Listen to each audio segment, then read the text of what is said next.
Okay, welcome back guys. So यहाँ पे हमारे पास आया है इंटेल का ओरिजिनल बोर्ड थर्ड जनरेशन का। एक्चुअली प्रॉब्लम ये जा रही है कि ये ऑन होने के बाद डिस्प्ले नहीं ले रहा है। तो यहाँ पे हमने इसकी रैम को चेंज करके देखा, ये रहा वो 61 का मदरबोर्ड। यहाँ पे मैंने इसका जो प्रोसेसर है वो है i5 थर्ड का, इसको भी चेंज किया हूँ। इसकी जगह i3 थर्ड भी लगा के देखा तो भी डिस्प्ले नहीं लिया इसने। और यहाँ पे मैंने इसकी जो रैम है वो भी चेंज किया, ये है उसकी ओरिजिनल रैम EVM की 4 GB। और यहाँ पर मैंने मेरे पास से लगाया हूँ तो भी इसने डिस्प्ले नहीं लिया। यहाँ पे ग्राफिक्स कार्ड भी है, लेकिन ग्राफिक्स कार्ड जब फॉल्टी माना जाता है जब अपने कीबोर्ड पे लाइट आ रहा है लेकिन डिस्प्ले नहीं आ रहा है। तो यहाँ पे कीबोर्ड पर भी लाइट नहीं आ रहा है। इसका 99% यही है कि इसकी जो मदरबोर्ड है ये अब बैठ चुका है, क्योंकि मैंने सारे ट्रबल शूट करने के बाद भी यही प्रॉब्लम आया है। तो यहाँ पे हम इसका मदरबोर्ड चेंज करेंगे और ओरिजिनल इंटेल का मदरबोर्ड निकाल के कंसिस्टेंट का 61 का मदरबोर्ड यहाँ पे इंस्टॉल करेंगे।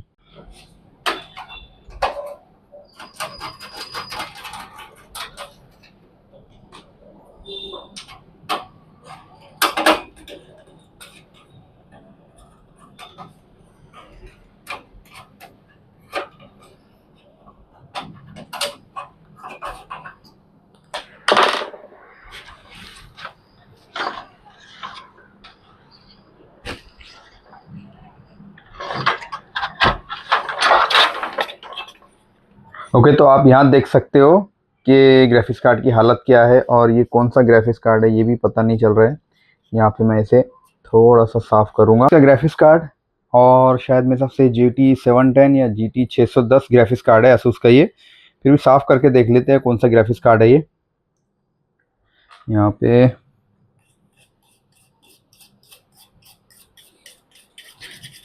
अभी भी मालूम नहीं पड़ रहा है कौन सा है।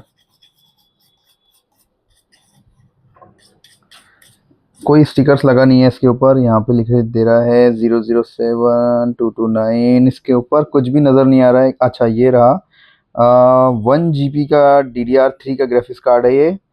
SL, अब ये मॉडल नंबर तो अलग मालूम पड़ेगा, GT 210 है। GT 210 बहुत पुराना ग्राफिक्स कार्ड है ये। और ये क्यों लगाया था बंदे ने ये समझ में नहीं आया, क्योंकि कुछ काम तो है नहीं इसके ऊपर।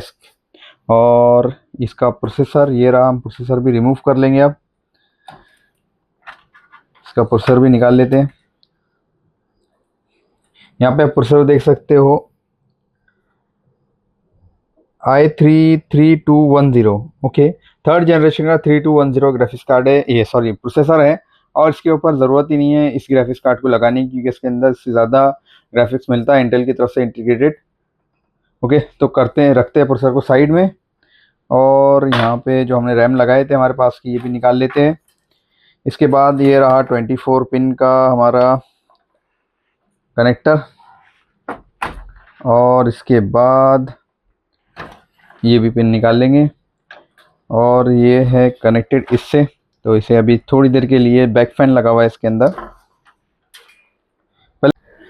ओके, सारे कनेक्टर अब निकाल लेते हैं। यहाँ पे है शायद में सबसे ऑडियो, USB, ये अब सारे कनेक्टर निकल चुके हैं। यहाँ पे साटा कनेक्टर है वाला था, ये भी निकाल लिया हूँ मैंने अब। और ये है दूसरा साटा कनेक्टर इसके लिए।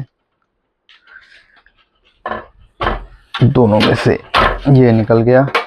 बहुत पुराना बोर्ड है ये, मिनिमम इसको 10 से 12 साल हो चुके हैं। 10 साल तो मिनिमम होना ही चाहिए इसे। ये थर्ड जनरेशन काफ़ी पुराना PC है, प्रोसेसर है। तो यहाँ पे इसके नट वगैरह खोल लेते हैं अब।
ओके, ये रहा मदरबोर्ड जो कि अब ख़राब हो चुका है। उस टाइम का ये प्रीमियम मदरबोर्ड था और बहुत ही हेवी और बहुत अच्छा मदरबोर्ड था। गेमिंग्स वगैरह के लिए बेस्ट मदरबोर्ड था ये उस वक्त का। जो भी गेम्स आते थे उस वक्त मिनिमम 4 GB या 2 GB GT 710 भी लगा के अगर आप चला लेते थे तो बहुत अच्छे गेम चलते थे। इसके अंदर ड्यूल चैनल मिलता था, 2 रैम स्लॉट, और यहाँ पे इसका लिखा हुआ है ये DH61 करके, और ये है इसका सीरियल नंबर। यहाँ पे लिखा हुआ है इंटेल डेस्कटॉप मदरबोर्ड। अब इंटेल मदरबोर्ड नहीं बनाता है, सिर्फ उसके प्रोसेसर ही आते हैं। यहाँ पे आप देख सकते हो 4 रैम स्लॉट, 4 साटा पोर्ट मिलते थे इसमें। और फ्रंट में आप देख लो इसके अंदर एक VGA मिलता था और एक अपना बड़ा मॉनिटर LPT पोर्ट मिलता था, ये बड़ा प्रिंटर यूज़ करने के लिए। यहाँ पे 2 और 2 4 USB पोर्ट, प्लस में फ्रंट में ऑडियो इनपुट का मिल जाता था, और बाकी सारे ही पोर्ट इसके अंदर मिल जाते थे सिर्फ HDMI पोर्ट छोड़ के। तो अगर आप ग्राफिक्स कार्ड लगा लेते हो तो वो भी निकल जाता था। अगर ये मदरबोर्ड अभी भी मिलता है, क्योंकि सेकंड्स में शायद मिल जाए रिपेयरेबल, या फिर नवा किसी के पास पड़ा हो तो शायद ही मिले, क्योंकि ये बहुत पुराना मदरबोर्ड है और प्रीमियम मदरबोर्ड था ये।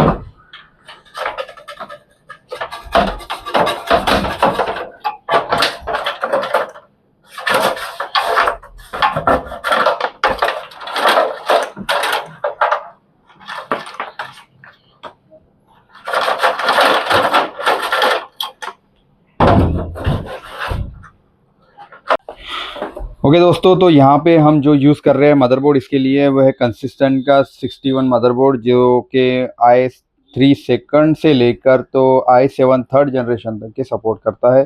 DDR3 रैम के साथ आता है और काफ़ी बार मैंने इसके बारे में बता चुका हूँ। और मदरबोर्ड काफ़ी प्रीमियम रहता है ये, और इसकी वारंटी जो है मिनिमम आपको 3 साल मिलती है, लेकिन ऐसा समझ के चलिए 2 साल ही मिलती है, क्योंकि इसका जो मैन्युफैक्चर डेट है वहाँ से इसकी वारंटी पकड़ी जाती है। आप मदरबोर्ड देख सकते हो, बहुत छोटा मदरबोर्ड है उसके मुकाबले। और यहाँ पे भी, यहाँ वहाँ पे 4 साटा थे, यहाँ पे 3 साटा है। और यहाँ पे फ्रंट में HDMI पोर्ट, VGA पोर्ट और 6 USB पोर्ट मिल जाते हैं, एक लैन पोर्ट और एक इनपुट ऑडियो के लिए पोर्ट मिल जाता है। यहाँ पे आप M.2 और NVMe भी लगा सकते हो।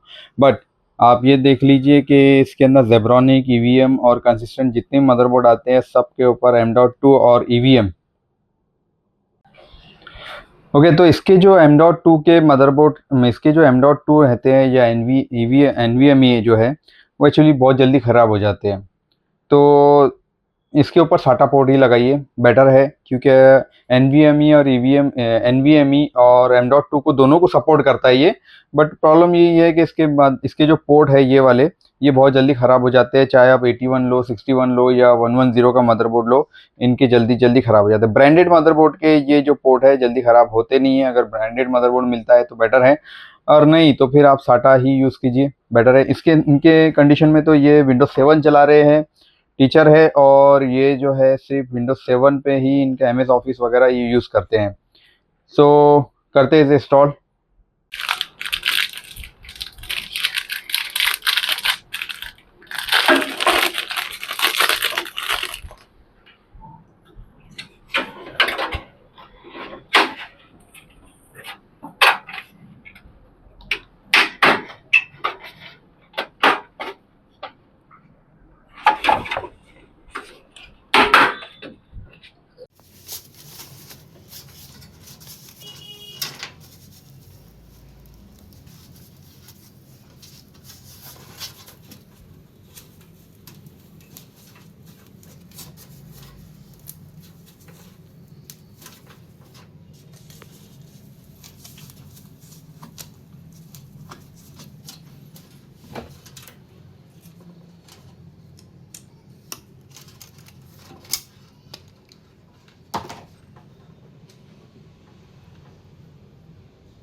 ओके दोस्तों, तो यहाँ पे मैंने सब इंस्टॉल कर लिया हूँ। अब हम करेंगे इसे स्टार्ट।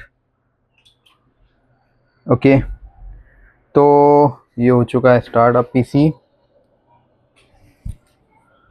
और यहाँ पे आ चुका है कंसिस्टेंट का लोगो, और इसके बाद स्टार्टअप विंडोज़ हो रहा है।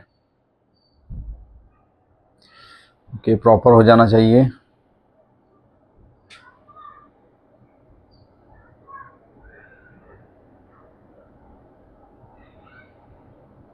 ओके, एफ ड्राइव को स्केप करते हैं अभी।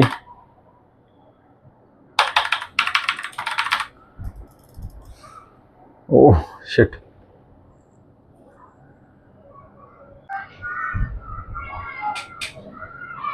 ओके, एफ ड्राइव को मैंने स्केप कर दिया हूँ, और इसके बाद जो है अब ये यहाँ पे हो जाएगा हमारा स्टार्ट। ओके, स्टार्ट हो चुका है। यहाँ पे करेंगे हम इसे कैंसल, और ओके सारी चीज़ें इंस्टॉल्ड है। एक्चुअली मैंने पहले इसे इंस्टॉल वगैरह सारी चीज़ें कर लिया था। नेटवर्क का टोटल भी डाल दिया हूँ मैंने इसके अंदर, और ड्राइवर्स इसने अपने आप लोड ले लिया है। आपको कुछ देर रुकना पड़ता है ड्राइवर लोड होने तक के उसके। ओके, यहाँ पे मैं इसकी कॉन्फ़िगरेशन मैनेज में बता देता हूँ।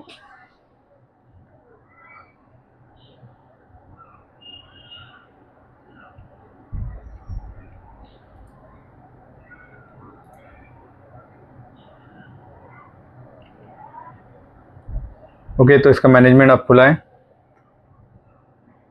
यहाँ पे आप देख लीजिए इसके सारी कॉन्फ़िगरेशन है। यहाँ पे डिस्प्ले में हम देखेंगे तो GT 210 है, बहुत पुराना ग्राफिक्स कार्ड है ये। यहाँ पे हम देखेंगे इंटेल 3rd जनरेशन है, 4 GB की ज़रूरत ही नहीं है इस ग्राफिक्स कार्ड की, फिर भी हमने डाला है। ओके, थोड़ा सा एक्चुअली इसे ड्राइवर्स वगैरह सब अपडेट हो रहे हैं, इसलिए थोड़ा टाइम ले रहा है, फ्लैश कर रहा है इसलिए। ओके, तो करते हैं इसे बंद। हो चुका है रेडी, और इसके अंदर हमने मदरबोर्ड चेंज कर लिया है। अगर आपके इससे रिलेटेड या फिर ऐसा कोई इशू जाता है आपको इसके रिलेटेड, अगर आप कोई क्वेश्चन पूछना चाह सकते हो तो बिल्कुल कमेंट्स करिए, हम आपका उसका पूरा आंसर देंगे। और अगर ये वीडियो आपको पसंद आया तो please like share and subscribe ज़रूर करें। So thanks for watching.